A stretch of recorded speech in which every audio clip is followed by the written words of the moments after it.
నీ సేవలో ఎదురైనా ఎన్నో సమస్యలలో నా బలమును చూచుకుని నిరాశ చెందితిని.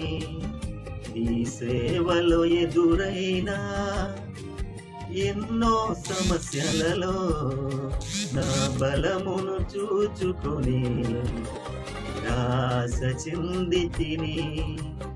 భారమైన ఈ సేవను ఇక చేయలేనని అనుకునగా, భారమైన ఈ సేవను ఇక చేయలేనని అనుకునగా, ప్రధాన యాజకుడా యేసు నీ అనుభవాలతో బలపరచితివి. ప్రధాన యాజకుడా యేసు నీ అనుభవాలతో బలపరచితివి.